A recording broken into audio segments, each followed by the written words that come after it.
Yan. Meron akong 500 pesos na kinita ko sa trabaho sa labas. Kung ano-anong mga inuutos sa akin para lang kumita ng 500 sa isang araw. Yan po.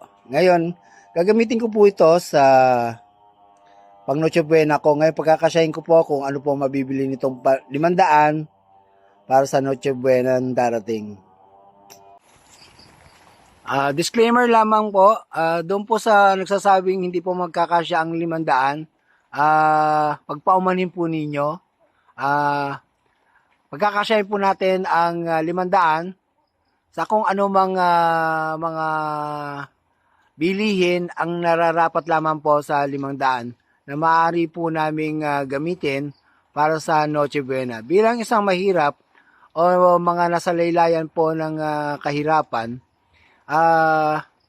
kung ano po yung mabibili ko, no? Noodles, itlog, tinapay. Yun lang po ang magiging Noche Buena namin sa halaga ng 500. Mapalad na po kami dahil kahit pa paano meron po tayong pambili ng pang Noche Buena sa ganung kapamaraanan. Samantalang yung ating mga kapatid kung saan mga lugar dito sa ating Pilipinas ay kasalukuyan naghihirap at nagtsatsaga ng tira-tirang pagkain o pagpag kung saan man nila yan nakukuha. Pero dahil nga sa kahirapan, dahil sa mga pangyayari dito sa ating bansa na marami ang nagpapasasa sa mga pera ng bayan at sa kabilang banda, marami pong naghihirap na ating kababayan. So, ganun pa man, ipapakita ko po sa inyo ang halaga ng 500 sa aking pong mabibili at aking pong gagamitin sa Noche Buena. Maaring pwede na po itong magkasya para sa 4 na tao. Yun nga ang sabi, matutong mamaluktot kung maiksi ang kumot. Total, lilipas rin yan sa buong magdamag. Ang mahalaga, meron kayong naipaghanda sa mga oras o sa sandaling iyon na dumaan na Noche Buena. So, sa muli mga kapatid, pagpaumanhin po ninyo kung sino man po ang di makakaunawa, pasensya na po sa inyo. Maraming salamat po sa inyong pagtangkilik. Ngayon po, nandito po tayo sa tindahan po ng aking kamag-anakan.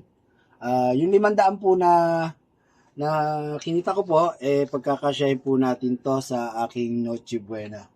Ayan po. Dalawa lang po kami, kasama ko ang aking ina. Ngayon, magkano po itong may presyo na pala 35 pesos. Bagay ho, dito kasi sa probinsya, lalo na pag bulubundukin, meron na ho itong tubo. Murang-murang ito makukuha sa bayan, pero syempre, sayot ng buhay, at namamasahin naman sila, tinutubuan na rin nila. 35 pesos ang tuna mechado. Itong Argentina, 28 pesos. So, pagkakasyahin natin yung 500 ko. Dalawang Argentina. Tapos, may corn kayo rito, ma'am. Ayun. Tapos ito, corn beef, 40 pesos. So, magkano na po yung 40 pesos? 40 pesos, 40 pesos, 80 pesos. 28 plus 28. Magkano na po yun? 136. 136. Ngayon, kukuha po tayo ng itlog. 2, 4, 6, 8, 10. Kasi sa itlog ho, iaano po natin. Gagawa po ako ng burger pero corn beef po. Yan ang ipapalaman ko. Tsaka yung meatloaf, sasapin ko sa itlog at piprituhin. Yan ang Noche Buena namin mag-ina. So, magkano na po, ma'am? Yung apo, itong 10 na to.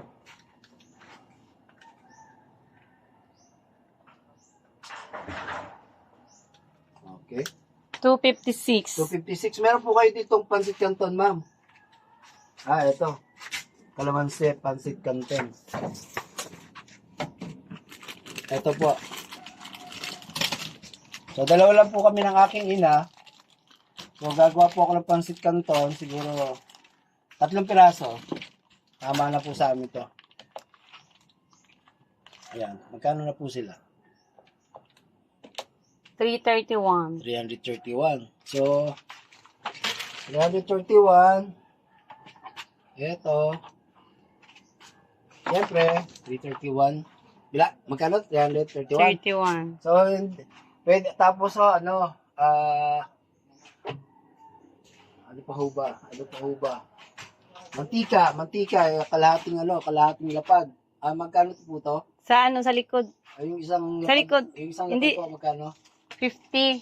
50, magkano na po sila? Ayan.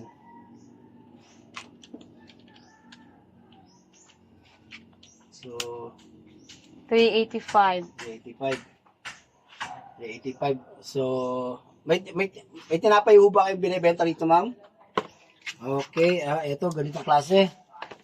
So, sa araw na yon, available ho ba to? Magkano po ang isa? 5. 5. So, for the meantime, ito na lang muna yung magkano 385 85. po muna, yan. I-stack ko lang po muna to. Tapos sa aming Noche Buena, yan po ang aming Noche Buena ng aking ina at gagawin po siya ng burger. Okay, maraming pong salamat.